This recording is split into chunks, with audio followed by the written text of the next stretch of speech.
Hello friends, हमारे YouTube channel में आपका बहुत बहुत स्वागत है।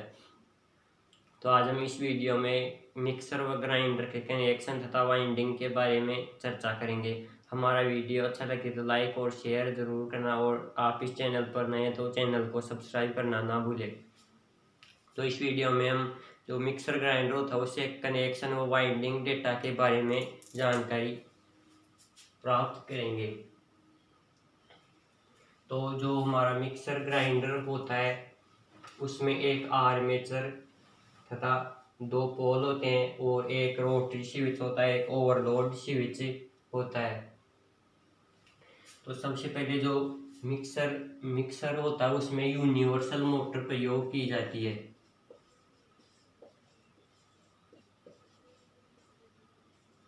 जो यूनिवर्सल सीरीज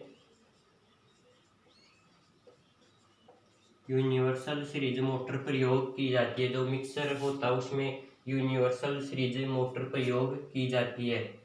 जो यूनिवर्सल सीरीज मोटर होती है उसकी घूर्णन गति 3000 से 12000 RPM होती है, राउंड पर मिनट। जो यूनिवर्सल सीरीज मोटर होती है उसकी घूर्णन गति 3000 से 12000 RPM राउंड पर मिनट होती है। जो आर्मेचर होता है उस पर जो फील्ड वाइंडिंग होती है, फील्ड वाइंडिंग और ये आर्मेचर, इस पर आर्मेचर वाइंडिंग स्थापित की जाती है। और ये कार्बन ब्रश कम्यूटेटर से जो फील्ड वाइंडिंग से संयोजित करने के बाद आर्मेचर वाइंडिंग को जोड़ने के लिए इसमें कार्बन ब्रश प्रयोग किए गए हैं। तो जो आर्मेचर कम्यूटेटर स्थापित किया जाता है उस पर दो कार्बन ब्रश स्थापित किए जाते हैं। कार्बन ब्रशों को फील्ड वाइंडिंग से जोड़ दिया जाता है। फील्ड वाइंडिंग से जोड़ने के बाद इसके श्रेणी क्रम में एक रोटरी स्विच तथा ओवरलोड स्विच प्रयोग किया जाता है। तो जो मिक्सर होता है उसमें सबसे पहले नॉर्थ और साउथ दो पोल होते हैं जहां फील्ड वाइंडिंग स्थापित की जाती है, तथा दो कार्बन ब्रश होते हैं। एक आर्मेचर होता है, आर्मेचर पर कम्यूटेटर स्थापित किया जाता है, और एक रोटरी स्विच होता है, एक ओवरलोड स्विच होता है।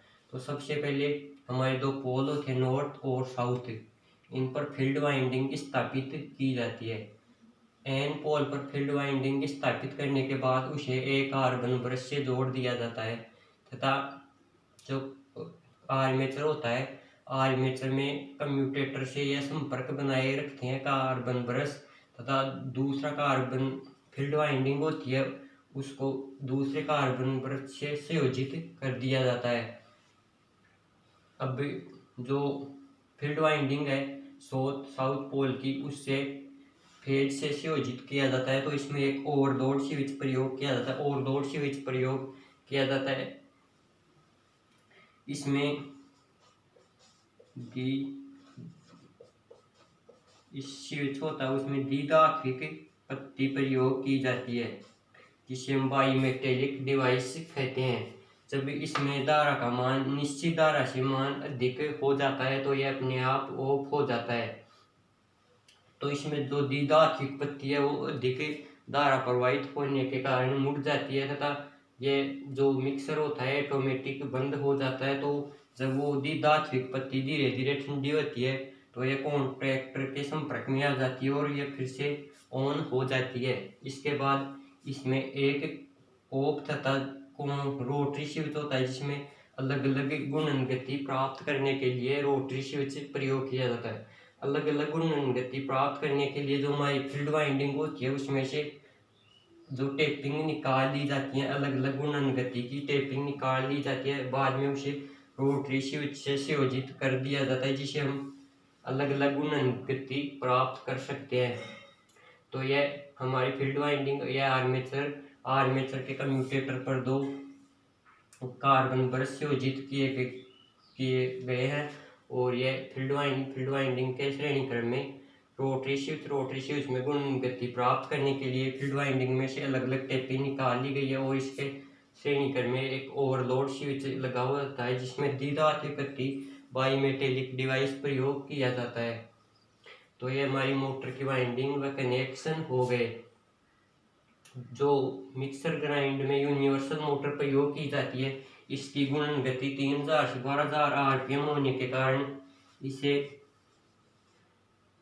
15 मिनट से अधिक देर तक नहीं चलाना चाहिए, क्योंकि ये इसमें ज़्यादा गुणन गति होने के कारण स्पार्किंग भी होती है और इस घर्षण के कारण ये अत्यधिक गर्म हो जाती है। इसलिए इसे 15 मिनट से अधिक देर तक नहीं चलाना चाहिए।